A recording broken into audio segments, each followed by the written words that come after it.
കർത്താവിന് മഹത്വം നിങ്ങൾക്ക് വന്ദനം. വീണ്ടും തിരുവെഴുത്തുകളിലെ അത്യാവശ്യം വിശുദ്ധന്മാർക്ക് ആത്മീയ വർധന വരുത്തേണ്ട വിഷയങ്ങളെ സംബന്ധിച്ചുള്ള പഠനം തുടരുകയാണ്. ഇന്നും നിങ്ങളോട് സംസാരിക്കാൻ ഞാൻ ആഗ്രഹിക്കുന്നത് പ്രവചനം എന്ന വിഷയത്തെക്കുറിച്ച് പുതിയ നിയമം എന്താണ് പറയുന്നത് എന്നത്. ഇന്ന് നാം നിൽക്കുന്ന ആധുനിക ലോകത്ത് പ്രവചനത്തിൻ്റെ ഒരു വലിയ തരംഗം എല്ലാ മേഖലയിലും കാണുവാനായിട്ട് കഴിയും. ഒരു 10-15 വർഷങ്ങൾക്ക് മുമ്പ് ക്രൈസ്തവ സമൂഹം കണ്ടിട്ടില്ലാത്ത നിലയിൽ മറ്റൊരു നിലവാരത്തിൽ പ്രവചന ശുശ്രൂഷകൾ നമ്മുടെ ഇടയിൽ വളരെ പോപ്പുലറായിക്കൊണ്ടിരിക്കുന്നു. അതിന് വലിയ ജന പിന്തുണയും മാത്രമല്ല, ജനത്തെ അട്രാക്റ്റ് ചെയ്യാൻ സാധിക്കുന്നു എന്നത് പരമാർത്ഥമാണ്. ഈ ഒരു സാഹചര്യത്തിൽ പ്രവചനം എന്താണ് എന്ന് നാം അല്പം കൂടെ ഗൗരവമായി തിരുവെഴുത്തിൽ നിന്ന് മനസ്സിലാക്കേണ്ടതുണ്ട് എന്നതുകൊണ്ട് പല ദൈവമക്കൾ ആവശ്യപ്പെട്ട ഒരു ചോദ്യത്തിൻ്റെ മറുപടിയും കൂടെയാണ് ഈ വീഡിയോ. ഫസ്റ്റ് ഓഫ് ഓൾ, ഞാൻ നിങ്ങളോട് പറയാൻ ഞാൻ പ്രവചനത്തിനോ പ്രവചനത്തിൻ്റെ ശുശ്രൂഷകൾക്കോ എതിരായിട്ട് ഉള്ള ആളല്ല. ദൈവത്തിൻ്റെ പ്രവാചകന്മാരെ ഇന്നും ആദരിക്കുകയും ബഹുമാനിക്കുകയും ചെയ്യുന്ന ഒരു വ്യക്തിയാണ്. പക്ഷേ എന്താണ് പ്രവചനമെന്ന് ഒരു വിശ്വാസിയാണ്. കാരണം നമ്മൾ ബഹുഭൂരിപക്ഷം ആളുകളെയും ഞാൻ കണ്ടിട്ടുള്ളത് വലിയ ക്യൂരിയോസിറ്റിയോടെ പ്രവാചകനെ കാണുവാനും അദ്ദേഹത്തിൻ്റെ അടുക്കൽ പോയിരുന്ന ദൈവാലോചനകൾ പ്രാപിപ്പാനും വളരെ വ്യഗ്രതയോടുകൂടെ ആളുകൾ നിൽക്കുന്നതും ക്യൂവിൽ നിൽക്കുന്നത് ഞാൻ കണ്ടിട്ടുണ്ട്. വളരെ ദയനീയമായ ഒരു ചിത്രമാണ്. ഒരു ദൈവദാസനെ കാണാൻ വേണ്ടി ക്യൂവിൽ കയ്യിൽ നിറച്ച് സ്തോത്രകാഴ്ചയുമായി വിദേശത്തു നിന്നും സ്വദേശത്തു നിന്നും ആയിരക്കണക്കിന് മൈലുകൾ യാത്ര ചെയ്ത്, വിമാന യാത്ര ചെയ്തും ട്രെയിൻ യാത്ര ചെയ്തുമൊക്കെ വന്നിട്ട് ദൈവമക്കൾ എന്ന് പറയുന്ന ആളുകൾ ഒരു ദൈവദാസന്റെ അടുക്കൽ വന്നിട്ട് ആലോചന പ്രാപിക്കാൻ വന്നു നിൽക്കുന്നു എന്നത് ദൈവത്തിന്റെ അഭിഷേകത്തിന്റെ കവിഞ്ഞൊഴുക്കിന്റെ ലക്ഷണമല്ലത്. മറിച്ച് ദൈവസഭയ്ക്ക് നിലവാരമില്ലാതായി എന്നതിൻ്റെ അർത്ഥം. ആ ദൈവദാസന്റെ മേൽ അല്ലെങ്കിൽ ദൈവത്തിന്റെ അട്ടറൻസ്, ദൈവത്തിന്റെ വചനത്തിന്റെ അല്ലെങ്കിൽ ദൈവ ശബ്ദത്തെ കേൾക്കാൻ കഴിയില്ല എന്നല്ല ഞാൻ പറഞ്ഞത്. അതിനുവേണ്ടി യാത്രകൾ ചെയ്ത് വന്ന് ക്യൂ നിൽക്കുക എന്ന് പറഞ്ഞാൽ ക്രിസ്തുവിന്റെ സഭയ്ക്ക് നിലവാരം പോയി എന്നാണ് അർത്ഥം. കാരണം എല്ലാ വ്യക്തികളുടെ മീതെയും പരിശുദ്ധാത്മാവ് വന്നിരിക്കെ, പഴയ നിയമത്തിൽ എങ്ങനെയാണോ ശമൂവേലിന്റെ അടുക്കലും ഏലിയാവിന്റെ അടുക്കലും എലീശയുടെ അടുക്കലും ഒക്കെ ആളുകൾ വന്ന് നിന്ന് ആലോചന കേൾക്കാൻ വന്നതുപോലെ ഇന്നും നമ്മുടെ അടച്ച മുറിക്കകത്തിരുന്ന് ആലോചന പറയുന്ന പ്രവാചകൻ, പുറത്ത് കാത്തു നിൽക്കുന്ന ജനങ്ങൾ, അവരെ ഓരോന്നോരോന്നായിട്ട് പറഞ്ഞു വിടുന്ന സെക്രട്ടറി, ഇതൊക്കെ ഞങ്ങളുടെ പുനലൂരുകാർക്ക് വളരെ പരിചയമാണ്. സംശയമുള്ളവരുണ്ടെങ്കിൽ എൻ്റെ വീട്ടിൽ വന്നാൽ മതി, ഞാൻ കൊണ്ട് കാണിക്കും. ഇതൊരു വലിയ കൃപ ഒന്നുമല്ല. നിനക്ക് കഴിവില്ലാതെ പോയി, നീ ആരും അല്ലാതായി പോയി എന്നതിൻ്റെ വലിയൊരു തെളിവായത്. ഞാൻ ഒരു പ്രവാചകന്റെ അടുക്കലും ഒരു ദൂത് കേൾക്കാൻ പോവാറില്ല. ഒന്നാമത്തെ കാരണം തന്നെ ഇവർ പറഞ്ഞു ഒന്നും നടക്കാറില്ല, അതുകൊണ്ടാണ്. പക്ഷെ ഞാൻ വേദപുസ്തകത്തെ വിശ്വസിക്കുന്ന ഒരാളായതുകൊണ്ട്, വേദപുസ്തകത്തെ പിന്തുടരുന്നത് കൊണ്ട് എന്നെ സംബന്ധിച്ചിടത്തോളം മറ്റൊരാളുടെ പ്രവചനം കേൾക്കുന്നതിനേക്കാൾ ഞാൻ ആത്മീയമായി ബലപ്പെടുന്നതും ആത്മീയ വർധന പ്രാപിക്കുന്നതും ദൈവവചന പ്രകാരം ജനത്തിൽ സഫീഷ്യൻ്റ് ആയിട്ടുണ്ട്. ഒരു വചനം മതി ഒരു മാസം മൊത്തം ഒരു മനുഷ്യന് ജീവിക്കാൻ. അത്രയ്ക്കും പവർഫുള്ളാണ് ദൈവത്തിൻ്റെ വചനം. അപ്പോൾ ക്രിസ്തീയ സഭയ്ക്ക് മൂല്യം നഷ്ടപ്പെട്ടു പോയതിൻ്റെയും വിശ്വാസികളല്ലാത്തത് കൊണ്ടും ഇവരുടെ ആരുടെ മേൽ പരിശുദ്ധാത്മാവില്ലാത്തത് കൊണ്ടുമാണ് ഇവർ ഈ സോകോൾഡ് പ്രോഫറ്റ്സിൻ്റെ അടുക്കൽ വന്നിരുന്ന് ആലോചന പ്രാപിക്കാൻ വരുന്നത്. എന്തോ ഒരു ഗതികേടാന്ന് നോക്കൂ. നിങ്ങൾക്ക് സൗജന്യമായി ലഭിച്ചു, സൗജന്യമായി കൊടുപ്പിൻ എന്നാണ് വചനമെങ്കിലും നല്ലൊരു കൈമടക്ക് കൊടുക്കാതെ ആ പ്രോഫറ്റിൻ്റെ അടുത്ത് നിന്ന് ഇറങ്ങിപ്പോകത്തില്ല. എന്തോ വലിയ സംഭവം കിട്ടിയതിൻ്റെ ഒരു സന്തോഷത്തിൽ നമ്മൾ അവിടെ നിന്ന് ഇറങ്ങിപ്പോ. ഗതികേട് എന്നേ എനിക്ക് പറയാൻ. ഇനി എന്താണ് ഓൾഡ് ടെസ്റ്റമെന്റ് പ്രോഫസിയുടെ central point? Old testament prophecy ആരംഭിക്കുന്ന ഉൽപ്പത്തി 3-ാം അധ്യായത്തിൽ. അത് ദൈവം ആദമിനോട് ഹവ്വയോടുള്ള ബന്ധത്തിൽ പാമ്പിനോട് സംസാരിക്കുന്നത്, നിനക്കും സ്ത്രീക്കും നിന്റെ സന്തതിക്കും സ്ത്രീയുടെ സന്തതിക്കും തമ്മിൽ ശത്രുത ഉണ്ടാകും, അവൻ നിന്റെ തല തകർക്കും, നീ അവൻ്റെ കുതികാൽ തകർക്കും. ഇത് ക്രിസ്തുവിനെ സംബന്ധിച്ച ഒരു പ്രവചനമാണെന്നത് ആർക്കും തർക്കമുള്ള കാര്യമല്ല. അപ്പൊ പ്രവചനത്തിന്റെ സെൻട്രൽ പോയിന്റ് തുടങ്ങുന്നത് തന്നെ ക്രിസ്തുവിനെ സംബന്ധിച്ചതായ പ്രൊക്ലമേഷൻ. നമ്മൾ ഫുൾ ബൈബിൾ, ഓൾഡ് ടെസ്റ്റ്മെന്റ് മുഴുവൻ വായിച്ചു നോക്കിക്കോ, ആ മുഴുവൻ പ്രവചനത്തിൻ്റെയും അങ്ങേക്കോണിൽ ലാസ്റ്റ് പോയിന്റിൽ കർത്താവായ യേശു ക്രിസ്തു ഉണ്ടായിരിക്കും. ക്രിസ്തുവില്ലാത്ത ഒരു പ്രൊഫസി നമുക്ക് ഒരിടത്ത് പോലും കാണാൻ പറ്റില്ല. അത് പ്രവാസത്തിലേക്ക് പോകുന്നതിനെ കുറിച്ചാണെങ്കിലും മടക്കി വരുത്തുന്നതിനെ കുറിച്ചാണെങ്കിലും നാശത്തെക്കുറിച്ചാണെങ്കിലും എന്ത് പ്രവചനം എടുത്തോ അതിൻ്റെ എല്ലാം ഒരു ലക്ഷ്യം എന്ന് പറയുന്നത് കർത്താവായ യേശു ക്രിസ്തു ആയിരുന്നു എന്നത് മറന്ന്. അതുകൊണ്ടാണ് വെളിപ്പാട് പുസ്തകം 19-ാം അധ്യായത്തിന്റെ 10-ാമത്തെ വാക്യത്തിൽ കർത്താവായ ദൈവത്തിന്റെ അഭിഷിക്തൻ അല്ലെങ്കിൽ അപ്പോസ്തലനായ യോഹന്നാൻ ദൈവദൂതന്റെ മുമ്പിൽ വീണ് കിടന്നിട്ട് പറയുന്നു, ദൂതൻ പറയുന്ന വാക്കുകളാണ്. ആ വാക്ക് ഞാൻ നിങ്ങൾക്കൊന്ന് വായിച്ച് കേൾപ്പിക്കും. കാരണം എന്താണ് പ്രവചനമെന്ന് മനസ്സിലാക്കാനുള്ള ഏറ്റവും വലിയ താക്കോൽ വാക്യം അത്. വെളിപ്പാട് പുസ്തകം 19-ാം അധ്യായത്തിന്റെ 10-ാമത്തെ വാക്യം അവിടെ കൊടുത്തിരിക്കുന്നത് ഇങ്ങനെയാണ്: ഞാൻ അവനെ നമസ്കരിക്കേണ്ടതിന് അവന്റെ കാൽക്കൽ വീണു. അപ്പോൾ അവൻ എന്നോട്, ദൈവദൂതനോട് കേട്ടോ, അതരുത്. ഞാൻ നിനക്കും യേശുവിന്റെ സാക്ഷ്യമുള്ള നിന്റെ സഹോദരന്മാർക്കും സഹഭൃത്യനത്രേ. ദൈവത്തെ നമസ്കരിക്കും. യേശുവിന്റെ സാക്ഷ്യമോ പ്രവചനത്തിന്റെ ആത്മാവ് തന്നെ എന്ന് പറഞ്ഞു. നോക്കിയേ, ഞാൻ നിനക്കും യേശുവിന്റെ സാക്ഷ്യമുള്ള നിന്റെ സഹോദരന്മാർ, യേശുവിനെ കുറിച്ച് ടെസ്റ്റിമണി പറയുന്ന നിന്റെ സഹോദരന്മാർക്കും കേട്ടോ. സഹഭൃത്യനാണ്. യേശുവിന്റെ സാക്ഷ്യമോ, എന്നിട്ട് മോളി പറഞ്ഞ ആ യേശുവിന്റെ സാക്ഷ്യമുള്ളവർ എന്ന് പറഞ്ഞതിന് ഒരു എക്സ്പ്ലനേഷൻ കൊടുക്കുക. യേശുവിന്റെ സാക്ഷ്യമോ പ്രവചനത്തിന്റെ ആത്മാവ് തന്നെ എന്ന് പറഞ്ഞു. അപ്പം the spirit of prophecy is the testimony of Jesus Christ. യേശു ക്രിസ്തുവിന്റെ കൊണ്ടുള്ള സാക്ഷ്യമാണ് പ്രവചനത്തിന്റെ ആത്മാവ്. മനസ്സിലാകുന്നുണ്ടോ? യേശു ക്രിസ്തുവിനെ കുറിച്ചുള്ള സാക്ഷ്യം. അതായത് ഒരു പ്രോഫറ്റ് വാ തുറന്നാൽ he will declare, announce Christ Jesus. യേശു ക്രിസ്തുവിനെ ഡിക്ലെയർ ചെയ്യും. അതാണ് പ്രവചനത്തിന്റെ ആത്മാ. ഇത് നിങ്ങൾ മനസ്സിൽ വെക്കുക. ഇതാണ് താക്കോൽ. പുതിയ നിയമത്തിന്റെ താക്കോലാണ് പ്രവചനത്തെ സംബന്ധിച്ച്. ഇനി പഴയ നിയമത്തിലെ സെൻട്രൽ പോയിന്റ് ക്രിസ്തുവായിരുന്നു. ഇവിടെ നമ്മൾ പുതിയ നിയമത്തിൽ അത് വായിച്ചു.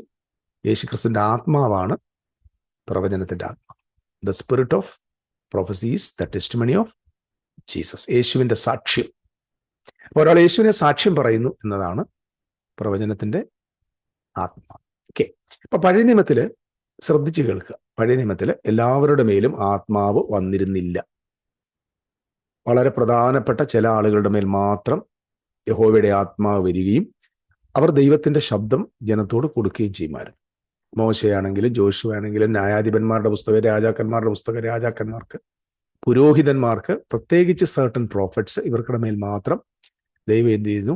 ആത്മാവിനെ പകർന്നിരുന്നു. സംഖ്യാപുസ്തകം 11-ാം അധ്യായത്തിന്റെ 29-ാമത്തെ വാക്യത്തിൽ പറയുന്നത്, would God that all the Lord's people were prophet. എല്ലാ ജനവും പ്രവാചകന്മാരാകണമെന്ന് മോശ പറയുന്നത് കാണാൻ പറ്റും. That the Lord would put his spirit upon them. ദൈവം അവരുടെ മേൽ ആത്മാവിനെ അയക്കാൻ വേണ്ടി അതേ മോശ ദൈവത്തോട് പറയുന്നതാണ്. കർത്താവ് എല്ലാവരും പ്രവചിച്ചിരുന്നുവെങ്കിൽ എന്ന് പറയും. എനിക്കൊന്ന് എല്ലാവരും പ്രവചിച്ചിരുന്നു എങ്കിൽ എന്ന ഒരൊറ്റ മോശയുടെ ആഗ്രഹമാണ് യോവേൽ പ്രവാചകനിലൂടെ നമുക്ക് പിൽക്കാലത്ത് നിങ്ങളുടെ പുത്രന്മാരും പുത്രിമാരും നിങ്ങളുടെ ദാസന്മാരും ദാസിമാരും നിങ്ങളുടെ പ്രായമുള്ളവരും എല്ലാവരും പ്രവചിക്കുമെന്നുള്ള, സകല ജഡത്തിന്റെ മേലും ആത്മാവിനെ പകരുമെന്നുള്ള ആ ഫുൾഫിൽമെന്റ് നമുക്ക് മോശയുടെ ആഗ്രഹത്തെ ദൈവം നിവർത്തിക്കുന്നത് കാണുവാൻ കഴിയും. അത് മോശ തന്റെ ആഗ്രഹം പറഞ്ഞല്ല, ദൈവം തന്റെ ഹൃദയത്തിലെ ആഗ്രഹം മോശയിലൂടെ പ്രദർശിപ്പിച്ചു എന്ന് വേണമെങ്കിൽ നമുക്ക് മനസ്സിലാക്കാം.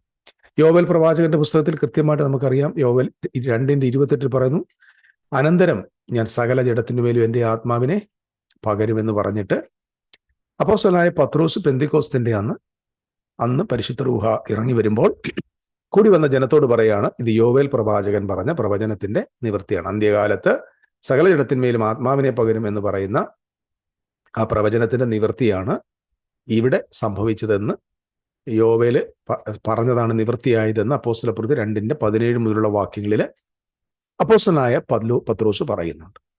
ഓക്കെ. അപ്പോൾ ഇവിടെ നിങ്ങൾ മനസ്സിലാക്കേണ്ടത് അന്ത്യകാലം എന്ന് പറഞ്ഞാൽ ഇപ്പോഴല്ല കേട്ടോ. ഇപ്പം ഇപ്പോഴും നമ്മുടെ ചില പിള്ളേർ ബൈബിൾ മനസ്സിലാക്കാതെ മിക്കവാറും 99%, 99% പാസ്റ്റർമാരും തിരുവെഴുത്ത് എന്തെന്ന് മനസ്സിലാക്കാതെ ഇന്നും ഇതേ വാക്യം എടുത്ത് കോട്ട് ചെയ്ത് പറയും, അന്ത്യോലത്ത് സകല ജഡത്തിന്മേലാത്മാവിനെ പകരും, നീ പ്രവചിക്കാൻ പോവുകയാണ്. നീ ചിലരാണ് ഈ പ്രവാചകന്മാർ വന്ന ഉടനെ പറയും നീ പ്രവചിക്കാൻ പോവും. രോഗശാന്തിക്കാരൻ വന്നാൽ പറയും ഇവിടെ ചിലരുടെ മേൽ രോഗശാന്തിയുടെ ആത്മാവ് പകരാം. അപ്പൊ ഇങ്ങനെയുള്ള സ്പെഷ്യലിസ്റ്റുകൾ വരുമ്പോൾ ആ സ്പെഷ്യലിസ്റ്റിന്റെ ആത്മാവാണ് അവിടെ വ്യാപരിക്കുന്നത്. അപ്പം അന്ത്യകാലമാണെന്ന് വിചാരിച്ചിരിക്കുന്നത്. അത് അന്ത്യകാലമല്ല പ്രിയപ്പെട്ടവരെ. 1-ാമത്തെ നൂറ്റാണ്ടായിരുന്നു അന്ത്യകാലം. എന്തിന്റെ അന്ത്യകാലം എന്ന് പല പ്രാവശ്യം പറഞ്ഞിട്ടുണ്ട്. പറഞ്ഞ് മടുക്കുന്നില്ല, വീണ്ടും പറയും. ന്യായപ്രമാണ കാലത്തിന്റെ അന്ത്യകാലം, യഹൂദന്റെ അന്ത്യകാലം, ന്യായപ്രമാണത്തിന്റെ അന്ത്യമായ അവസാനത്തെ സമയം, യുഗാവസാനം അതായിരുന്നു എന്ന് നിങ്ങൾ അന്ന് ദൈവം സകല ജഡത്തിന്മേലും ആത്മാവിനെ പകരുകയായിരുന്നു. സോ എല്ലാവരും എൻ്റെ മേലും ആത്മാവില്ലായിരുന്നു, കുറച്ച് പേരുടെ മേൽ മാത്രമേ ഉണ്ടായിരുന്നു. എന്നാൽ ഇന്ന് അങ്ങനെയല്ല, എല്ലാവരുടെ മേലും പരിശുദ്ധാത്മാവുണ്ട്. ഞാൻ വളരെ സങ്കടത്തോടെ ചോദിക്കാം, പരിശുദ്ധാത്മാവ് നിന്റെ ഉള്ളിലുണ്ടെങ്കിൽ നിനക്ക് പിന്നെന്തിനാണ് മറ്റൊരു പ്രവാചകന്റെ ആവശ്യം? എടോ, നിന്നോട് ആ വ്യക്തിയുടെ അകത്തിരിക്കുന്ന അതേ ആത്മാവ് തന്നെയല്ലേ നിങ്ങളുടെ അകത്തും ഇരിക്കുന്നത്? നിങ്ങളുടെ അകത്തിരിക്കുന്ന പരിശുദ്ധാത്മാവിനെ സംസാരിക്കാൻ അറിയത്തില്ലേ? അതോ വല്ല ദൂതനെ കണ്ട സെക്കറിയാവിനെ പോലെയാണോ നിങ്ങളുടെ ഉള്ളിലിരിക്കുന്ന പരിശുദ്ധാത്മാവ്? ഊമനായിപ്പോയോ? എന്തോ ഗതികേടാന്ന് ആലോചിച്ച് നോക്കി. ഞങ്ങളുടെ നാട്ടിലെ ധർമ്മക്കണ്ണൻ എന്ന് പറഞ്ഞൊരു പാസ്റ്ററുണ്ട്, ഒരു സാധുവായ ഒരു ദൈവദാസൻ. ഉപവാസം കൊണ്ട് തന്നെ മരിച്ചുപോയൊരു ദൈവദാസൻ. എപ്പോൾ നോക്കിയാലും ഫാസ്റ്റിംഗ് ആണത്. അദ്ദേഹത്തിൻ്റെ ഹെൽത്തിനെ നന്നായിട്ട് ബാധിക്കുകയും അദ്ദേഹം ഈ വളരെ ചെറിയ പ്രായത്തിൽ തന്നെ തൻ്റെ ജീവിതയാത്ര അവസാനിപ്പിക്കേണ്ടി വന്നതാണ്. ഞാൻ എൻ്റെ ചെറുപ്രായം മുതൽ കണ്ടിട്ടുണ്ട്. അദ്ദേഹത്തിൻ്റെ വീടിൻ്റെ പരിസരങ്ങളിലാണെങ്കിൽ എപ്പോഴും ആൾക്കൂട്ടമാണ്. കാരണം ഈ ദൂത് കേൾക്കുവാനായിട്ട് വരുന്നത്. ഞാൻ കുറ്റപ്പെടുത്തുകയല്ല പ്രിയപ്പെട്ടവർ, അത് ആ ദൈവദാസന്റെ കുറവല്ല. അതിൻ്റെ മറ്റൊരു തെളിവാണ് ഞാൻ പറഞ്ഞില്ലയോ, നമ്മുടെ പുനലൂർ തന്നെ മറ്റൊരു ദൈവദാസൻ, നിങ്ങൾക്ക് എല്ലാവർക്കും അറിയാം. അദ്ദേഹത്തിൻ്റെ ഇടയ്ക്ക് ആൾ വന്ന് നിൽക്കുക. ഞങ്ങൾ ഇവിടെ അടുത്തായതുകൊണ്ട് അറിയാവുന്നതാണ്. ഒരു ദിവസം ഞാൻ എൻ്റെ സ്നേഹിതന് വേണ്ടി ഇതുപോലെ ക്യൂ നിന്നിരുന്നു. അദ്ദേഹത്തിൻ്റെ കൂടെ പോയത്, എന്നെ വിളിച്ചുകൊണ്ട് പോയതാണ്. അപ്പം ഞാൻ നോക്കിയപ്പോൾ കാണാം എല്ലാവരും വന്നേക്കും, ഇഷ്ടംപോലെ പല രാജ്യങ്ങളിൽ നിന്ന് വന്നേക്കാം. US നിന്നും UK നിന്നും ഓസ്ട്രേലിയയിൽ നിന്നൊക്കെ ആളുകൾ വന്ന് ഇങ്ങനെ നിൽക്കുക, ക്യൂ നിൽക്കുക. അപ്പം അവിടെ ഒരു സെക്രട്ടറി ഉണ്ട്. സെക്രട്ടറിയാണ് ഇങ്ങനെ ഓരോരുത്തരെ വന്ന ക്രമം അനുസരിച്ച് അകത്തോട്ട് കയറ്റി വിടുന്നു. അവിടെ പോയിട്ടൊരു പ്രാർത്ഥന പ്രാർത്ഥിക്കുന്നു, കൈമടക്ക് കൊടുക്കുന്നു, തിരിച്ചിറങ്ങി വരുന്നു. ഇങ്ങനെ ഒരു രസകരമായ കാര്യങ്ങൾ, അടിപൊളിയായി ഇഷ്ടപ്പെട്ടു. അപ്പം എൻ്റെ കൂടെ വേറൊരു ബ്രദർ ഉണ്ടായിരുന്നു, അവനൊരു പെന്തക്കോസ്ത അല്ല. പുള്ളി പറഞ്ഞിട്ട് എന്തൊരു ബിസിനസ് ആടാവേ. ഞാൻ പറഞ്ഞു ആമ്പിള്ളേർ പൈസ ഉണ്ടാക്കും, നീയൊക്കെ ഇങ്ങനെ നടന്നോളാൻ പറഞ്ഞു. അപ്പം അദ്ദേഹം പറഞ്ഞു നീ നടന്നോളാൻ പറഞ്ഞു. അപ്പം ഇങ്ങനെയൊക്കെയാണ്. അപ്പം ഞാൻ മനസ്സിലാക്കിയത് നേരത്തെ പറഞ്ഞ പോലെ ഇത് ജനത്തിനൊന്നും ഇപ്പോൾ കുഴപ്പമില്ല. ദൈവാസന്മാരുടെ കുഴപ്പമില്ല കേട്ടോ, പ്രവാചകന്മാരുടെ ഒന്നും കുഴപ്പമൊന്നുമില്ല. പ്രവാചകന്മാരും മിടുക്കന്മാർ. ഈ ജനത്തിന് എന്ത് ബോധം? അപ്പം ഈ പാസ്റ്റർമാരെന്താ ഇവരെ പഠിപ്പിച്ചത്? ഈ ഞായറാഴ്ചയും വെള്ളിയാഴ്ചയും ഒക്കെ ഉപവാസ പ്രാർത്ഥനയും 21 ദിവസം ഉപവാസമൊക്കെ നടത്തിയിട്ടും ഈ ജനത്തെ എന്താണ് ഇവിടുത്തെ ഈ ഉപദേശിമാർ പഠിപ്പിച്ചത്? എന്താ പഠിപ്പിച്ചത്? ഇവരുടെ ആദ്യം കുഞ്ഞുങ്ങളെ, നിങ്ങളുടെ ഉള്ളിൽ പരിശുദ്ധ റൂഹയുണ്ട് എന്നല്ലേ ആദ്യം പഠിപ്പിക്കേണ്ടത്. ആ പരിശുദ്ധാത്മാവ് നിങ്ങളോട് സംസാരിക്കാൻ പറ്റുമെന്നല്ലേ പഠിപ്പിക്കേണ്ടത്. പഴയ നിയമത്തിൽ ഏതോ കുറച്ചു പേരുടെ മേലും ആത്മാവ് വരും, അവരുടെ അടുക്കൽ കഴുതെ തേടിയും കാര്യം അറിയാനും രോഗശാന്തി പ്രാപിക്കാനും ഒക്കെ ആളുകൾ പോകുന്ന പോലെ ഇന്നും ക്രിസ്തുവിന്റെ സഭ അത്ര ഗതികേടിലേക്ക് പോയി എന്നതിൽ ഒരു തർക്കമില്ല. ഇത് കത്തോലിക്കർക്ക് ഇപ്പോഴും കത്തോലിക്കക്കാർ ഈ പെന്തിക്കോസ് സമൂഹത്തിൽ നിന്ന് കണ്ടു പഠിച്ചിട്ടുണ്ട്. ഈ അഴുക്കുകളെല്ലാം ക്രിസ്തുവിന്റെ സഭയ്ക്കകത്ത് കൊണ്ടുവന്നത് പെന്തക്കോസ്തുകാരാണ്. ആദ്യം മനസ്സിലാക്കണം. പെന്തക്കോസ്ത് എന്ന് പറയുന്ന ഈ സമൂഹത്തിലൂടെയാണ് ഈ മാലിന്യങ്ങളെല്ലാം ക്രിസ്തുവിന്റെ സഭ. ഇത് വലിയ എന്തോ സംഭവമാണെന്നാണ് വിചാരിച്ചിരിക്കുന്നത്. ഇത് സംഭവമല്ല, ഇത് നമ്മുടെ സഭയ്ക്ക് മൂല്യം പോയതിന്റെ തെളിവാണ്. നിങ്ങളുടെ വിശ്വാസികൾക്ക് ആത്മാവില്ലാത്തതിന്റെ തെളിവാണ്. എന്നിട്ട് പറയും ചെയ്യും ഞങ്ങൾ പെന്തിക്കോസ്തുകാരാണ്, ഞങ്ങൾ ആത്മാവുള്ളവരാണ്. ഞാൻ കുറ്റപ്പെടുത്തുകയല്ല. പെന്തക്കോസ് എന്ന് പറഞ്ഞാൽ തന്നെ പരിശുദ്ധ റൂഹ വന്ന ദിവസമല്ലേ? അവിടെ ഇരിക്കുന്ന മുഴുവൻ ആളുടെ ആത്മാവ് വേണ്ടേ? ഈ ആത്മാവ് നിങ്ങൾക്ക് ഉണ്ടായിരിക്കും. നിങ്ങൾ ഏത് പ്രവാചകന്റെ അടുക്ക പോയിട്ടാണ്, ഏത് ആത്മാവിലാണ് ഇനി ശബ്ദം കേൾക്കേണ്ടത്? നാണമില്ലേ ഈ വിസയൊക്കെ എടുത്തിട്ട് ഇങ്ങോട്ട് ഇവിടെ വന്നിട്ട് ഈ ആളുകളുടെ മുമ്പിൽ വന്നിക്ക്? നിന്റെ അകത്തിരിക്കുന്ന ആത്മാവ് ഊമയാണ്, സംസാരിക്കത്തില്ലേ? ആലോചിച്ച് നോക്കി. ഇറങ്ങി തിരിച്ചേക്കോ കുറെ കള്ളപ്രവാചകന്മാരും. അതിനെ ഈ സത്യപ്രവാചകന്മാരെ മാനം കെടുത്താൻ വേണ്ടി ഇതൊരു നല്ല ബിസിനസ്സാണ്. നല്ല ബിസിനസ്, ഉഗ്രം ബിസിനസ്. 5 പൈസയ്ക്ക് ചെലവില്ല, സ്കൂളിൽ പോകണ്ട, പഠിക്കേണ്ട. ഈ സാധനം കിട്ടിയ വാരി എറിഞ്ഞോണം കോടികൾ നിങ്ങൾക്ക് ഉണ്ടാക്കാം. കോടികൾ. വിമാനത്തിൽ നിരന്തരം യാത്ര ചെയ്യാം. ഞാൻ പലപ്പോഴും ഈ അനന്തു എന്ന് പറഞ്ഞ തിരുവനന്തപുരത്തുകാരനൊരു സഹോദരനുണ്ട്. അദ്ദേഹം താമസിക്കുന്ന എനിക്ക് തോന്നുന്നു പൂജപ്പുര ആ ഭാഗത്ത. അനന്തു ഒക്കെ നമ്മുടെ ആത്മലോകത്ത് വന്നു കഴിഞ്ഞാണ്ടല്ലോ മൾട്ടി ബില്യനെയർ ആവും. അവനെ പേര്, അഡ്രസ്സ്, ഫോൺ നമ്പർ എല്ലാം അറിയാം. സിമ്പിളായിട്ട് പറയും. മനസ്സിൽ എന്താ ചിന്തിക്കുന്നത് ഇവിടെ ഇരുന്ന് പറയും. അവർക്ക് പരിശുദ്ധാത്മാവിന്റെ കൃപാവരമാണോ അത്? അല്ല. ഇത് അതിന്റെ ഒരു ചെറിയ വകഭേദം അല്ല ഇന്നത്തെ പ്രോഫസി എന്നൊരു സംശയം എനിക്കുണ്ട് കേട്ടോ. തെറ്റിദ്ധരിക്കരുത്. എല്ലാം കൂടെ കല്ലെടുത്തിട്ട് എന്നെ അറിയാൻ വരരുത്. കാര്യമായിട്ട് ഞാൻ പറയാം. അപ്പൊ യേശു ക്രിസ്തുവിന് പേരറിയത്തില്ല, അറിയാം. യേശുവിന്റെ പേരറിയാം. പക്ഷെ ഞാൻ ചോദിച്ചോട്ടെ, യേശു ATM കാർഡിന്റെ നമ്പർ വെളിപ്പെടുത്തി തരുമോ? അങ്ങനെ ഒരു കാര്യം ചെയ്യും. ATM കാർഡിന്റെ നമ്പരും അതിന്റെ പുറകിലുള്ള കാർഡിന്റെ പുറകിൽ ഒരു എന്തോ CVV എന്ന് പറഞ്ഞുകൊണ്ടാണ് നമ്പറാണ്. അതും കൂടെ തന്നിട്ട് പിന്നെ പാസ്വേഡും കൂടെ തരാൻ പറ. അപ്പം ബാക്കിയുള്ളവർക്ക് എഴുതിയെടുത്തിട്ടേ ഓൺലൈനിൽ വല്ലതും പർച്ചേസ് ചെയ്യാല്ലേ കാശുള്ളവൻ്റെ. ഒന്ന് ആലോചിച്ച് നോക്കി. ഞാൻ 26 ഡേറ്റ് ഓഫ് ബർത്ത് കാണുക, കല്യാണത്തിന്റെ തീയതി കാണുക. ഇതാണോ പ്രവചനം?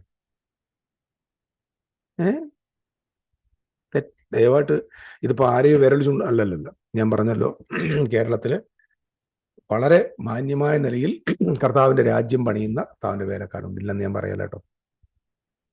തെറ്റിദ്ധരിക്കരുത്. ഇത് കൊണ്ടുവന്നിട്ട് അവരുടെ മുതുകത്ത് കൊണ്ടുവച്ചിട്ട് ഞാൻ പാസ്റ്ററെ കണ്ടോ, നിങ്ങളുടെ ഫ്രണ്ട് തന്നെ നിങ്ങൾക്കിട്ട് പണിതെന്നൊന്നും പാര വെക്കുന്ന ഉപദേശിമാരുണ്ട്. മര്യാദയ്ക്കിരുന്നോണം ഞാൻ പറഞ്ഞത്. ഞാൻ എന്താ പറയുന്നത് എനിക്ക് നല്ല ബോധമുണ്ട്. ഇങ്ങനെ കുറെ സംഭവം നടന്നിട്ടുണ്ട്. എന്തേലും ഒരു ക്ലിപ്പ് എടുത്തിട്ട് പറയാം, പാസ്റ്റർ നിങ്ങൾക്കെതിരെ എൻ്റെ സഹോദരന്മാരും ഞാൻ സ്നേഹിക്കുന്ന അല്ലെങ്കിൽ സത്യത്തിന് വേണ്ടി നിൽക്കുന്ന പ്രവാചകന്മാർക്കെതിരല്ല ഞാൻ. അല്ല. പക്ഷെ അതിന്റെ പേരിൽ വേഷം കെട്ടി നടക്കുന്ന കുറെ വൃത്തികെട്ടവന്മാർ ഇതിനകത്തുണ്ട്. അവർക്കെതിരെ അതും ആരാണെന്നുള്ളത് എന്നോട് നേരിട്ട് ചോദിച്ചാൽ ഞാൻ പറഞ്ഞുതരാം. മനസ്സിലാകുന്നുണ്ടല്ലോ? ഈ നുണ പറയുന്ന ഈ പെണ്ണുങ്ങളെ പോയിട്ട് നുണ പറഞ്ഞു നടക്കരുത്. പാസ്റ്റർ കണ്ടോ, ടിജോ പാസ്റ്റർ ഇവരെ നാളെ വന്ന് നോക്കി. ടിജോ ഹീസ് മൈ ബ്രദർ, എൻ്റെ സഹോദരനാണ്. അയാൾക്ക് 5500 കുഴപ്പം കാണും. എന്തെങ്കിലും പ്രശ്നം വന്ന ഉടനെ നാട്ടുകാരുടെ മുമ്പിൽ വെച്ച് അപമാനിക്കുന്ന സ്വഭാവമൊന്നും എനിക്കില്ല. ഹീസ് മൈ ബ്രദർ, എൻ്റെ സഹോദരനാണ്, കർത്താവിൻ്റെ വേലക്കാരൻ. അഭിമാനത്തോടെ ഞാൻ പറയും.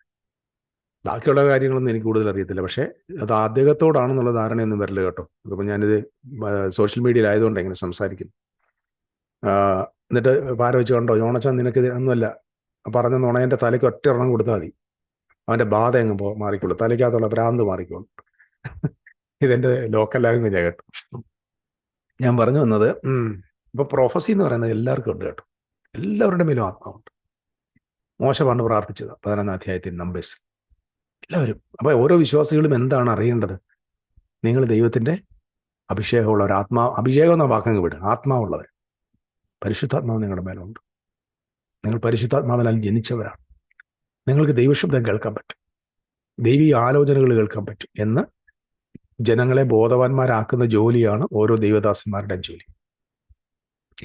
എന്നാൽ ഈ ന്യായപ്രമാണ കാലം അവസാനിക്കുന്ന സമയത്ത്, അന്ത്യകാലത്ത്, ലാസ്റ്റ് മൊമെന്റിൽ തമ്പുരാൻ വലിയൊരു കൃപ ആ ജനത്തിന് മേ പകർന്നിട്ട് പറഞ്ഞു, നിങ്ങളുടെ പുത്രന്മാർ, പുത്രിമാർ, പഴയ പ്രായമുള്ളവർ, യൗവനക്കാർ, സെർവൻസ്, മെയ്ഡ് സെർവൻസ്, ഇവർ മുഴുവൻ എല്ലാ സോഷ്യൽ ക്ലാസ്സിലുള്ള എല്ലാവരുടെ മേലും, എല്ലാ ഏജിലുള്ളവരും, ജെൻഡർ വ്യത്യാസമന്യേ,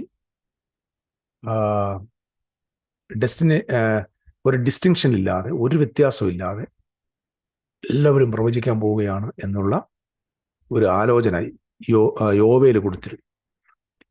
കാരണം ദൈവം തൻ്റെ ജനത്തെ മിസ്രയീമിൽ നിന്ന് പുറപ്പെടുവിച്ച് കൊണ്ടുവരുമ്പോൾ സീനായിൽ വെച്ച് അവരോട് പറയുന്നൊരു വാചകമുണ്ട്, നിങ്ങൾ എല്ലാവരും എനിക്ക് രാജകീയ പുരോഹിത വർഗം. എല്ലാവരും, എവ്രിബഡി, 12 ഗോത്രം, എല്ലാവരും എനിക്ക് രാജകീയ പുരോഹിതന്മാരായിരുന്നു.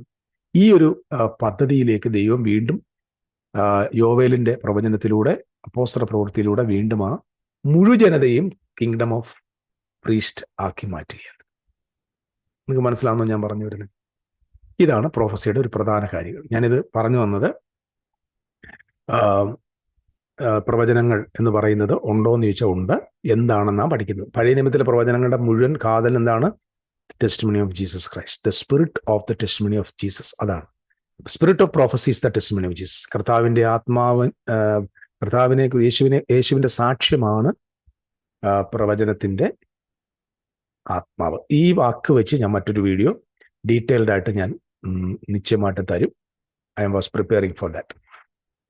എന്താണ് പ്രോഫസി? പ്രോഫസി എന്നതിന് ഹീബ്രു വേർഡിൽ കൊടുത്തിരുന്നത് നാബ എന്ന വാർഡ്. നാബ. ഈ നാബ എന്നതിന് സാധാരണ സിംപിളി പ്രഡിക്റ്റ് എന്നല്ല അർത്ഥം. പ്രഡിക്റ്റ് എന്ന് പറഞ്ഞാൽ എന്താ? ഭാവി എന്ത് പ്രവചിക്കുക, എന്താ സംഭവിക്കാൻ പോകുന്ന കാര്യങ്ങളെ മുൻകൂട്ടി പറയും. അപ്പം ഈ നാബ എന്ന ഹീബ്രു വേർഡിന്റെ പ്രോഫസി എന്നതിന്റെ വാക്കിന്റെ റിയൽ അർത്ഥങ്ങൾ സ്പീക്ക് അണ്ടർ ഡിവൈൻ ഇൻസ്പിറേഷൻ, ദൈവികമായ പ്രേരണയിൽ സംസാരിക്കുക. ഡിക്ലെയർ ഗോഡ്സ് വേർഡ്, ദൈവത്തിന്റെ വചനം ഡിക്ലെയർ ചെയ്യുന്നതിനെയും പ്രവചനം എന്നാണ് പറയുന്നത്. ദൈവത്തിന്റെ ഉടമ്പടിയെ പ്രൊക്ലെയിം ചെയ്യുന്നതിനെയും പ്രവചനം എന്നാണ് പറയുന്നത്. റിവീൽ ഗോഡ്സ് ട്രൂത്ത്, ദൈവസത്യങ്ങൾ, ദൈവത്തെ സംബന്ധിച്ച സത്യങ്ങളും രഹസ്യങ്ങളും വെളിപ്പെടുത്തുന്നതിനെയും നാബ എന്നാണ് പറയുന്നത്. ചില സമയങ്ങളിൽ പ്രോഫസിയിൽ ഫ്യൂച്ചർ ഇവൻസും കൂടെ ആഡ് ചെയ്യാറുണ്ട്. നിങ്ങൾ ശ്രദ്ധിച്ചാൽ മതി. മോശയുടെ പ്രസംഗങ്ങൾ, ദെബോറ ജഡ്ജിങ്, ഇപ്പം ദെബോറ പ്രവാചകയായിരുന്നു, അവൾ എന്താ പ്രവചിച്ചതെന്നൊന്നും അറിയത്തില്ല, പക്ഷെ അവളെ ജഡ്ജ് ചെയ്യുന്നുണ്ട്. എലൈജ എന്ത് ചെയ്തു? ആഹബിനെ എതിരേറ്റിരുന്നു, കാര്യങ്ങൾ ചെയ്യുന്നുണ്ട്. നമുക്ക് അവിടെ കുറേ ആക്ഷൻസ് കാണാനായിട്ട്, പ്രൊഫറ്റിക് ആക്ട് കാണാൻ പറ്റും. പ്രവാചകൻ്റെ എലിയാവ് പോയി ആഹാബിന്റെ മുമ്പിൽ നിൽക്കുന്നത്, നാഥാം പ്രവാചകൻ ദാവീദിനെ റിബ്യൂക്ക് ചെയ്യാൻ വരുന്നത്, സീസറെ കൊല്ലാൻ വേണ്ടി നമ്മുടെ ദെബോറ പോകുന്നത്, മോസസ് പലപ്പോഴും പ്രസംഗിക്കുക. They are prophets. മോശ ദൈവത്തിന്റെ പ്രവാചകന അല്ലേ? എന്തോ പുള്ളി പ്രവചിച്ചത് ആലോചിച്ചിട്ടുണ്ട്. അവിടെ കുറെ ആക്റ്റാ നടന്നില്ലേ? ദൈവത്തിന്റെ പ്രവാചകനല്ലേ മോശ? ഏറ്റവും വലിയ പ്രവാചകനല്ലേ? പുള്ളിയുടെ ഏറ്റവും കൂടുതൽ ഫ്യൂച്ചർ പ്രോഫസി ആണോ അവിടെ ആക്ട് ആണോ സംഭവിച്ചത്? അപ്പൊ പ്രോഫറ്റ്സ് എന്ന് പറഞ്ഞ ആക്ട് പ്രധാനമായിട്ടുണ്ട്, അല്ലാതെ പ്രഡിക്ഷൻസ് അല്ല എന്നത് മാത്രമല്ല എന്നത് നിങ്ങൾ മനസ്സിലാക്കണം. പഴയ നിയമത്തിൽ പ്രവാചകന്മാരെ വെച്ച് പഠിക്കണം നമ്മൾ. മിസ്രയീമിൽ വന്ന് 10 ബാധകൾ കൊണ്ടുവരുന്നു, അവിടുന്ന് പല കാര്യങ്ങൾ, അടയാളങ്ങൾ കാണിക്കുന്നു, ജനത്തെ സ്വതന്ത്രമാക്കുന്നു, ചെങ്കടലിലൂടെ അവരെ കടത്തിക്കൊണ്ടുവരുന്നു, മരുഭൂമിയിൽ നടത്തുന്നു, വരുന്ന വഴിയിൽ പ്രമാണങ്ങൾ അവർക്ക് കൊടുക്കുന്നു. എല്ലാം പ്രോഫറ്റ്സ്. ഭയങ്കര അധികായന്മാരാണ്, നമ്മൾ ഉദ്ദേശിക്കുന്ന ആളുകളല്ല കേട്ടോ. അല്ലാതെ പെയിന്റ് പാട്ട ഞാൻ സ്വപ്നം കാണുന്നു, ഞാൻ ഇവിടെ തന്നെ ഇങ്ങനെ പറയുന്ന പുള്ളികളൊന്നും അല്ല പ്രോഫറ്റ്സ്. അതെല്ലാം കൗബോയ്സ് ആണ്. ഇവിടുത്തെ ചുമ്മാതെ ഇത് പറയുന്നത് ഇങ്ങനെ തിരുവനന്തപുരത്തുകാരുടെ ഭാഷയിൽ പറഞ്ഞാൽ ഞാൻ ഒന്നും പറയുന്നില്ല. അപ്പൊ ഇങ്ങനെ ദാറ്റ്സ് നോട്ട് ദാറ്റ് പ്രോഫറ്റ്സ് ഭയങ്കരമാണ്. നിങ്ങൾ ഓൾഡ് ടെസ്റ്റ്മെന്റിലെ പ്രോഫറ്റ്സിന്റെ ആ ഗ്ലോറി എന്ന് നോക്കി. ഞാൻ അതിനകത്ത് അവരുടെ പ്രോഫറ്റ്സിന്റെ ഗ്ലോറി അല്ല ഞാൻ മനസ്സിലാക്കിയത്. അവരുടെ മേൽ കർത്താവിന്റെ ആത്മാവുള്ളവന്റെ കാലിബർ എന്താണെന്ന് മനസ്സിലാക്കി.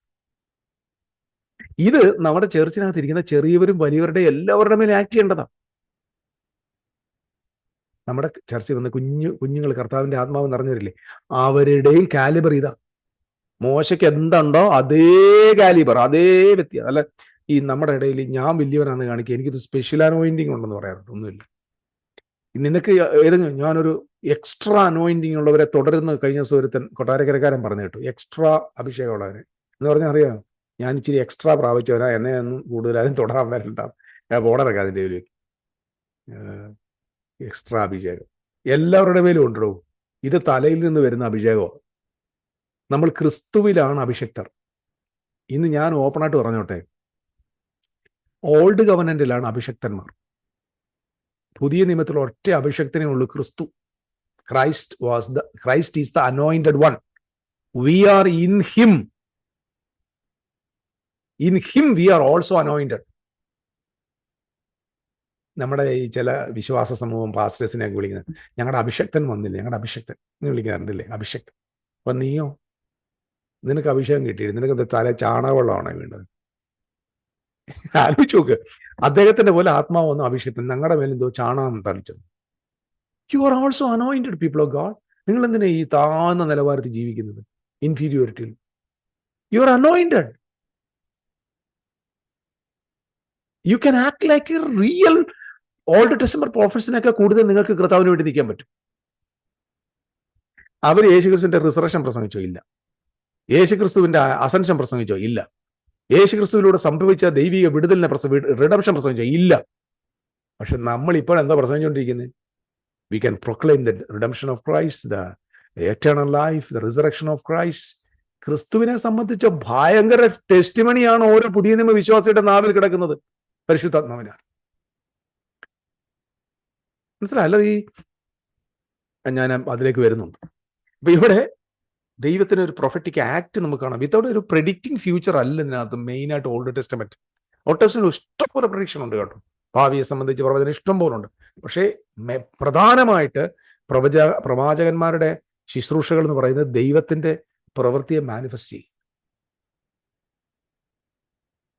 ഇനി ന്യൂ കവനന്റ് പ്രോഫസിയിലേക്ക് ഒന്ന് നോക്കി. എബ്രായ ലേഖനത്തിൽ 1-ാം അധ്യായത്തിൽ 1 മുതൽ വായിക്കുമ്പോൾ ആരാ? ദൈവം പണ്ട് ഭാഗമായിട്ടും വിവിധങ്ങളായിട്ടും പ്രവാചകന്മാർ മുഖാന്തരം സംസാരിച്ച് ഇപ്പോൾ തന്റെ ഈ അന്ത്യകാലത്ത് തന്റെ പുത്രൻ മുഖാന്തരം. അപ്പം ക്രിസ്തു ആയിരുന്നു ഇപ്പൊ എന്ത് ലാസ്റ്റ് മൊമെന്റിൽ വന്ന the greatest prophet in the all world, the all universe, Jesus Christ. കർത്താവായ യേശു ക്രിസ്തു ലോകത്തെ ഏറ്റവും വലിയ പ്രവാചകൻ, മോശയേക്കാൾ വലിയ. He was the final covenant prophet. Deuteronomy chapter 18 verse 15. യേശുവാണ് അവസാനത്തെ. ഞാൻ നേരത്തെ പറഞ്ഞു ക്രൈസ്റ്റ് സെൻഡഡ് ടെസ്റ്റിമണിയാണ് spirit of prophecy according to Revelation chapter 19 verse 10. ഇവിടെ മനസ്സിലാക്കേണ്ട കാര്യം, ഫോക്കസ് ഉണ്ടല്ലോ, ഈ പ്രവചനത്തിന്റെ ഫോക്കസ് ഷിഫ്റ്റ് ആകുന്നു ന്യൂ ടെസ്റ്റമെന്റിൽ വരും. അപ്പം നാളെക്കുറിച്ചുള്ള പ്രഡിക്ഷന് പകരമായിട്ട് പ്രൊക്ലെയിമിംഗ് ക്രൈസ്റ്റ് എന്നത് പ്രവചനത്തിന്റെ ആത്മാവായിട്ട് മാറും. ഞാൻ പറഞ്ഞ പിടികിട്ടിയോ? പഴയ നിയമത്തിൽ ഫ്യൂച്ചർ പറയുന്നുണ്ട്, പല ആക്ഷൻസ് ഉണ്ട്. പക്ഷെ ന്യൂ ടെസ്റ്റമെന്റ് വരെ അതിന്റെ ഫോക്കസ് എങ്ങോട്ടാ ഷിഫ്റ്റ് ആയേ? Declaring Christ, proclaiming Christ.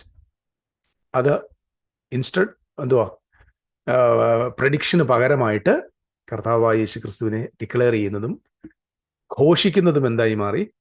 പ്രവചനമായിട്ട് മാറി. ഓക്കെ, ഇത് നിങ്ങൾക്ക് മറന്നു പോകരുത്. അപ്പൊ ദൈവത്തിന്റെ ആത്മാവ് ഉള്ളവർക്കെല്ലാം ദൈവത്തിന്റെ പുത്രനായ യേശു ക്രിസ്തുവിനെ പ്രൊക്ലെയിം ചെയ്യാൻ പറ്റും. അപ്പൊ അവരെല്ലാവരും ആരാണ് ന്യൂ ടെസ്റ്റമെന്റിന്റെ ബേസിൽ? They have the prophecy, the spirit of prophecy. യേശു ക്രിസ്തുവിനെ ഡിക്ലെയർ ചെയ്യുന്ന എല്ലാവരും പ്രവാചകന്മാരാണ്. അപ്പൊ പുതിയ നിയമത്തിൽ മുഴുവൻ വിശ്വാസികളും, ആണും പെണ്ണും ചെറിയവനും വലിയവനും ഏജ് നോക്കാതെ, അവരുടെ കാലിബർ നോക്കാതെ, അവരുടെ വ്യത്യാസങ്ങളില്ലാതെ എല്ലാവരും കർത്താവിന്റെ ആത്മാവ് നിറഞ്ഞ പ്രവാചകന്മാരാണെന്നത് മറക്കരുത്. everyone those who declare proclaiming Christ and his works, greater works of God, they are the prophets of God, prophetess of God. Okay, ഇനി ഈ 1 കൊരിന്ത്യർ ലേഖനം 14-ാം അധ്യായത്തിൽ അപ്പോസ്തലനായ പൗലോസ് പ്രവചനത്തെക്കുറിച്ച് കൊടുക്കുന്ന വ്യാഖ്യാനം ശ്രദ്ധിക്കണം. He who prophesies, പ്രവചിക്കുന്നവൻ, speaks unto men, മനുഷ്യരോട് സംസാരിക്കുന്നു, for edification, ആത്മീയ വർദ്ധനവ്, exhortation, പ്രബോധനം, comfort, ആശ്വാസം.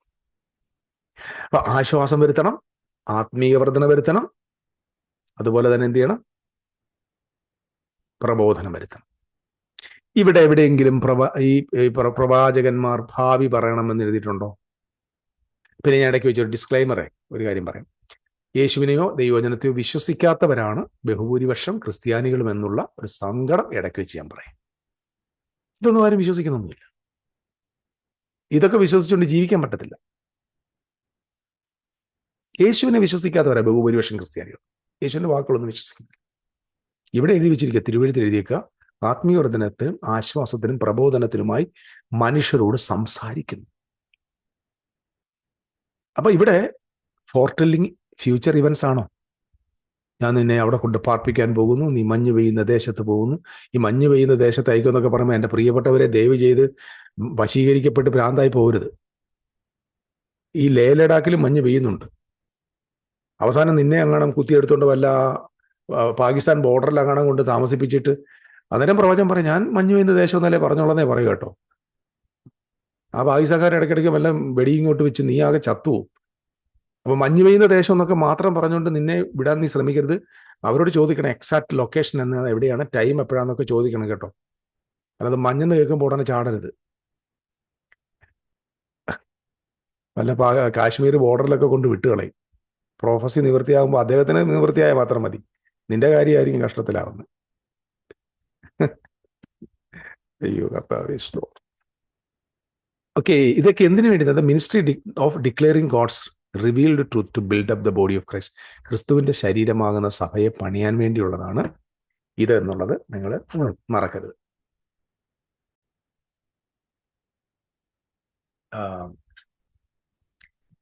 ഇനി നമ്മൾ അറിയേണ്ട പ്രധാനപ്പെട്ട വേറൊരു കാര്യം കൂടെ. ഞാനത് ബൈബിളിൽ തന്നെ വായിക്കാം. നിങ്ങൾ ബൈബിൾ വിശ്വസിക്കുന്നവരാണെങ്കിലേ നമ്മൾ അതിലൂടെ പോയിട്ട് നിർത്താം. ഫസ്റ്റ് കൊരിന്ത്യൻസ് ചാപ്റ്റർ 14 ഇവിടെ വായിക്കുന്നത് ഇങ്ങനെയാണ്. എല്ലാവരും പ്രവചിക്കുന്നുവെങ്കിലോ 23 മുതലുണ്ട് കേട്ടോ, 24 ഫുള്ള് 14 അധ്യായം മുഴുവൻ നമ്മൾ വായിക്കേണ്ടതാണ്. സഹോദരന്മാരെ, ഓരോരുത്തർ കൂടി വരുമ്പോൾ സങ്കീർത്തനമുണ്ട്, ഉപദേശമുണ്ട്, വെളിപ്പാട്, അന്യഭാഷയുണ്ട്, വ്യാഖ്യാനമുണ്ട്, സകല ആത്മീയവർദ്ധനയ്ക്കായി ഉതകട്ടെ. അന്യഭാഷ സംസാരിക്കുന്നവർ 2 പേരോ ഏറിയാൽ 3 പേരോ ആകട്ടെ. അവർ ഓരോരുത്തരെയും സംസാരിക്കാൻ ഒരുത്തൻ വ്യാഖ്യാനിക്കുകയും ചെയ്യട്ടെ. വ്യാഖ്യാനം ഇല്ലഞ്ഞാൽ അന്യഭാഷക്കാരൻ സഭയിൽ മിണ്ടാതെ തന്നോടും ദൈവത്തോടും സംസാരിക്കട്ടെ. ശ്രദ്ധിച്ച് കേൾക്കണം. ഇനി ഇത് ജോൺ ലോറൻസിന്റെ പുസ്തകം 14 അധ്യായമല്ല, അപ്പോസ്തലനായ പൗലോസ് കൊരിന്ത്യർക്ക് എഴുതിയ ലേഖനം അതിന്റെ 14 അധ്യായത്തിന്റെ 29 വാക്യം. പ്രവാചകന്മാർ 2-3 പേർ സംസാരിക്കുകയും മറ്റുള്ളവർ വിവേചിക്കുകയും ചെയ്യട്ടെ. ഇംഗ്ലീഷ് എഴുതിയിരിക്കുന്നത് ജഡ്ജ് ചെയ്യട്ടെ. അപ്പൊ പ്രവാചകന്മാർ സംസാരിക്കുമ്പോൾ മറ്റുള്ളവർക്ക് ദൈവം കൊടുത്തിരിക്കുന്ന മിനിസ്ട്രി എന്താണ്? ജഡ്ജ് ചെയ്യാം, വിവേചിക്കട്ടെ. ജഡ്ജ് ചെയ്യണമെന്ന് പറയാം. എന്ത് വെച്ച് ജഡ്ജ് ചെയ്യും? ജഡ്ജ്മെന്റ് എങ്ങനെ വരണം? നമ്മുടെ ഇഷ്ടത്തിന് ജഡ്ജ് ചെയ്യാൻ പറ്റും? ആ പാസ്റ്ററുടെ ഉടുപ്പ് ശരിയല്ലെന്ന് പറഞ്ഞ് ജഡ്ജ് ചെയ്യാൻ പറ്റില്ല. It should be judge according to the scripture. ന്യായപ്രമാണം വെച്ച് എന്ത് ചെയ്യണം? ജഡ്ജ് ചെയ്യണം. ന്യായപ്രമാണം എന്ന് പറയുന്നത് തിരുവെഴുത്ത് വെച്ച്, ദൈവത്തിന്റെ വചനം വെച്ച് ജഡ്ജ് ചെയ്യാൻ പറ്റും. ഇപ്പൊ ഞാനൊരു ഉദാഹരണം പറയാം. ഇപ്പം ഈ ഒരുപാട് പ്രവാചകന്മാർ നമ്മുടെ കൈവശം ഇറക്കുന്ന പ്രവാചകൻ, തകിടെടുക്കുന്ന പ്രവാചകൻ, മന്ത്രം പൊട്ടിക്കുന്ന പ്രവാചകൻ, ഇങ്ങനെ കുറെ കള്ള നാണയങ്ങളെല്ലാം നമ്മുടെ ഇടയിൽ. ഇവരെല്ലാം കള്ളന്മാരാ. പഴയ നിയമത്തിലായിരുന്നു ഇവരെല്ലാം എന്നേ എറിഞ്ഞു കൊന്നതിനായിരുന്നു. പുതിയ നിയമം ആയതുകൊണ്ടാണ് ഇവരിങ്ങനെ വിലസുന്നത്.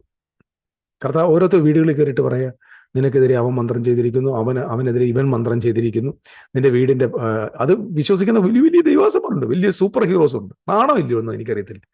അത് ടൈൽസ് പൊട്ടിക്കുന്നു, അതിന്റെ കീഴിൽ നിന്ന് തകിടെടുക്കുന്നു. ഏതെങ്കിലും ഒരു ദൈവദാസൻ ഇതുപോലൊരു സാധനം, നിങ്ങളുടെ വീടിനകത്തൊരു വലിയ മന്ത്രവാദമുണ്ട്, അതുകൊണ്ടാണ് നിങ്ങളുടെ കുഞ്ഞിനിത് വന്നിരിക്കുന്നത്, അല്ലെ കൊച്ചു പഠിക്കാത്ത ഇതാണെന്ന് ഒരുത്തൻ പറയുമ്പോൾ ഏതെങ്കിലും ഒരു ദൈവ പൈതൽ ആ പ്രവചനത്തെ ഒന്ന്, അല്ലെങ്കിൽ ആ പറഞ്ഞ പ്രഖ്യാപനത്തെ ഒന്ന് വചനം വെച്ചിട്ട് ജഡ്ജ് ചെയ്യാറുണ്ട്? വേദോസം എന്താ പറഞ്ഞേ? ആ വിചാരം ഇസ്രായേലിന് ഫലിക്കത്തില്ല, ലക്ഷണവിദ്യ യാക്കോബിന് ഒക്കത്തില്ലല്ലേ, ഒരു ബാധ നിന്റെ കൂടാരത്തിൽ അടുക്കത്തില്ലെന്നല്ലേ? ഈ വാക്യം വെച്ചുകൊണ്ട് ആ പറഞ്ഞ ആ ആളിനെ ഓടിച്ചു വിടാൻ നിങ്ങൾക്ക് അറിയാവും?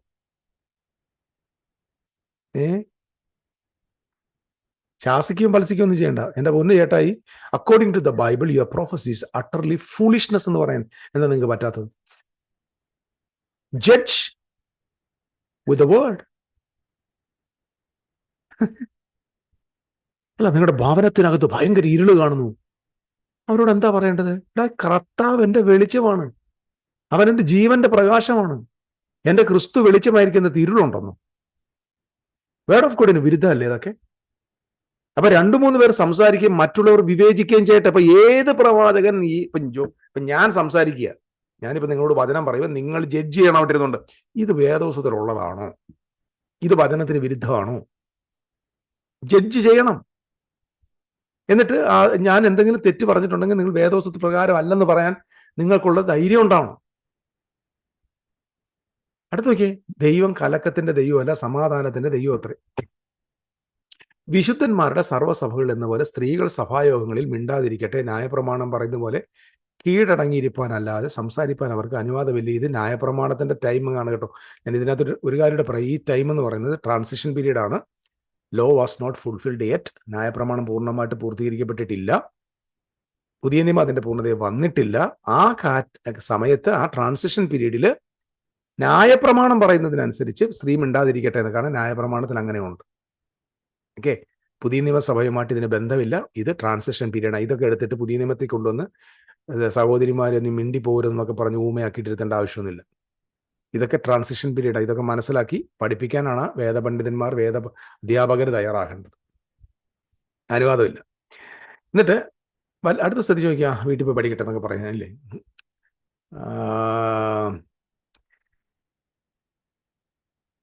പ്രവാചകൻ 2 പേർ, ഞാൻ അതിന്റെ മുകളിലത്തെ വാക്യം വായിച്ചില്ല. ഇരിക്കുന്നവനായ മറ്റൊരുത്തിന് വെളിപ്പാടുണ്ടായാലോ ഒന്നാമത്തവൻ മിണ്ടാതിരിക്കട്ടെ. ഒരു വെളിപ്പാടെന്ന് പറഞ്ഞു കഴിഞ്ഞാൽ ഉടനെ എന്തുവാ, എപ്പോഴും ശ്രദ്ധിക്കണം, ഈസ് ഫോക്കസിങ് ഓൺ ക്രൈസ്റ്റ്. കാരണം അന്ന് ബൈബിളില്ല, പുതിയ നിയമം ഇല്ല, പുതിയ നിയമത്തിനകത്ത് ഉപദേശങ്ങളില്ല. പക്ഷെ ഇതെല്ലാം ആരിലൂടെ പുറത്തു വരണം? വിശുദ്ധന്മാർ ആത്മാവ് പ്രാപിച്ച ദൈവമക്കളിലൂടെ, പ്രവചനങ്ങളിലൂടെ ഇത് ദൈവത്തിന്റെ സത്യങ്ങൾ ഇൻസ്പിറേഷണലായിട്ട് റിവീൽ. അപ്പം നമ്മുടെ കയ്യിലിരിക്കുന്ന മുഴുവൻ പുതുനിയമം എന്ന് പറയുന്നത് അന്ന് 1-ാം നൂറ്റാണ്ടിലെ ആത്മനിറവ് പ്രാപിച്ച അപ്പോസ്തലന്മാരിലൂടെയും ദൈവമക്കളിലൂടെയും പുറത്തു വന്ന ഇൻസ്പിറേഷണൽ വേർഡാണ്.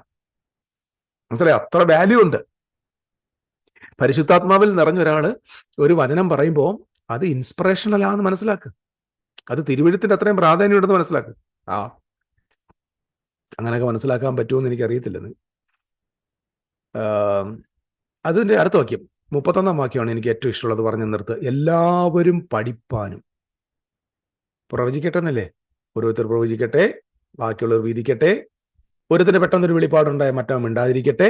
എല്ലാവരും പഠിപ്പാനും എല്ലാവർക്കും പ്രബോധനം ലഭിപ്പാനുമായി നിങ്ങൾക്കെല്ലാവർക്കും ഓരോരുത്തനായി പ്രവചിക്കാമല്ലോ. ഈ വാക്കിന്റെ അർത്ഥം എന്താ? പ്രവചിക്കുമ്പോ അവിടെ ഇരിക്കുന്നവർക്ക് എന്ത് കിട്ടുമെന്ന?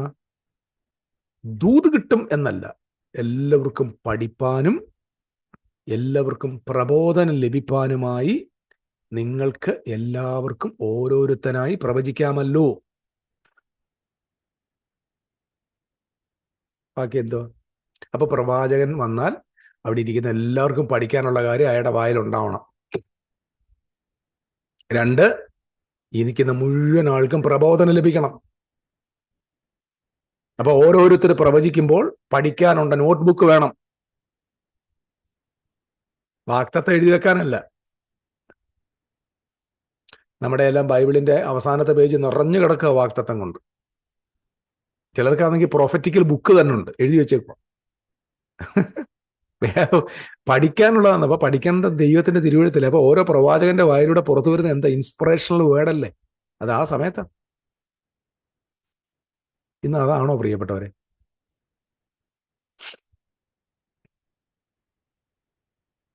ആലോചിച്ച് നോക്കുക. അപ്പം ന്യൂ ടെസ്റ്റമെന്റ് പ്രോഫസി എന്ന് പറയുന്നത് അതിന്റെ ആത്മാവ് ക്രിസ്തുവിന്റെ സാക്ഷിയാണ്. അപ്പൊ ആരെല്ലാം ക്രിസ്തുവിനെ സാക്ഷ്യം പറയുന്നു അവരെല്ലാം പ്രവാചകന്മാർ. ഓക്കെ, ദൈവം അനുഗ്രഹിക്കട്ടെ. ഇത് ആരെങ്കിലും ഫോക്കസ് ചെയ്ത് പറഞ്ഞാൽ ജനറലി വേദോസം പറയുന്നതാണ്. അതുകൊണ്ട് എല്ലാവരും പ്രവചിക്കാൻ, എല്ലാവരും ആത്മാവിൽ നിറഞ്ഞ് ദൈവത്തിന്റെ ശബ്ദം കേൾക്കാനും ദൈവികാലോചനയിൽ ജീവിപ്പാനും ഉതകുന്നതാണ് പുതിയ നിയമം. നമ്മൾ ദൈവരാജ്യത്തിലാണ്, നമ്മൾ ദൈവത്തിന്റെ മക്കളാണ്. എല്ലാവരുടെ മേലും ആത്മാവുണ്ട്. അത് ചെറുതും വലുതൊന്നുമില്ല, കൂടുതലും കുറവുമില്ല. അളവ് കൂടാതെ ആത്മാവിനെ പ്രാപിച്ച ഒരാളേ ഉള്ളത്, കർത്താവായ യേശുക്രിസ്തുവാണ്. നമ്മുടെ എല്ലാവരുടെ മേലും ഒരു തുല്യ അളവിൽ പരിശുദ്ധാത്മാവ് എല്ലാവരും ഒരുപോലെയാണ് വ്യാപരിക്കുന്നത്. കാരണം ശരീരമാകുന്ന ക്രിസ്തുവിന്റെ ശരീരമാകുന്ന സഭയ്ക്ക് ഏറ്റക്കുറച്ചിലുകളില്ല. ചില അവയവങ്ങൾക്ക് അല്പ ശക്തി കുറവല്ല, ആത്മാവിനെ കുറച്ചും കൊടുത്തിട്ടില്ല. ആത്മാവ് അങ്ങനെ കുറച്ചും കൂടുതലും കൊടുക്കാൻ പകരുന്ന എണ്ണപാത്രമല്ല. Is a person, is a spirit, the spirit of God, the holy spirit. You are filled with the Holy Ghost. So stay with the Lord and hear the voice of God every time. ദൈവശബ്ദത്തിൽ ജീവിപ്പാൻ കർത്താവ് എല്ലാവരെയും സഹായിക്കുകയും അനുഗ്രഹിക്കുകയും ചെയ്യട്ടെ. ഏതെങ്കിലുമൊക്കെ കള്ളപ്രവചനങ്ങളിൽ വീണ് തകർന്ന് കിടക്കുന്നവർക്ക് ഈ വീഡിയോ ഷെയർ ചെയ്ത് കൊടുക്കണം. മന്ത്രവാദമുണ്ട്, അതുണ്ട്, ഇതുണ്ടെന്ന് പറഞ്ഞ് വീടുകളൊക്കെ തകർന്ന് കിടക്കുന്നവരോട് പറയണം, അങ്ങനെ ഒന്നുമില്ല, ആ പൂച്ചാട്ടിയെ കാണിച്ച് ഇനി പേടിപ്പിക്കാൻ ഇങ്ങോട്ട് വരണ്ട എന്ന് പറയാനുള്ള ധൈര്യം വിശുദ്ധന്മാർക്ക് ഉണ്ടാകണം. എൻ്റെ വീട്ടിലൊക്കെ വന്ന് അങ്ങനെ പറഞ്ഞാൽ ആ പ്രവാചകനെ ഞാൻ ആ സാധനം ഫുൾ എടുപ്പിച്ചിട്ട് അവരെ കൊണ്ട് ഞാൻ പറഞ്ഞു കൊടുത്തു 100%. അതുകൊണ്ട് സാധാരണ ആളുകൾ ഇപ്പോൾ എൻ്റെ വീട്ടിലൊന്നും ഇങ്ങനെ വരാറില്ല. വന്നാലും ഞാൻ ആ പൂച്ചാണ്ടിയെ ഓടിക്കാനുള്ള കാര്യം എനിക്ക് നല്ലതായിട്ട് അറിയാം. കാരണം ഇതൊക്കെ ആളുകളെ പേടിപ്പിക്കുക, അത് പറഞ്ഞാൽ വലിയ ഒന്നുമില്ല, വരുന്നത് ഞങ്ങൾ കണ്ടോളാം. കാരണം കള്ളം പറയുന്നത് എന്താണെന്ന് വേദോസത്തിൽ ഇല്ലാത്ത കാര്യങ്ങൾ നമുക്ക് പ്രോത്സാഹിപ്പിക്കേണ്ട ആവശ്യമില്ല, ഭയപ്പെടേണ്ട ആവശ്യമില്ല. അതുകൊണ്ട് എന്തോ സംഭവിക്കുമെന്നൊക്കെയുള്ള വിരട്ടലും ഭീഷണിയൊന്നും നമുക്ക് ആവശ്യമില്ല. We all are God's children. We are living in the light of God, in the kingdom of God. We have the Spirit of God in us. So ജ്ഞാനികളായി വിവേകികളായി ജീവിപ്പാൻ കർത്താവ് എല്ലാവരെയും സഹായിക്കട്ടെ. Thank you.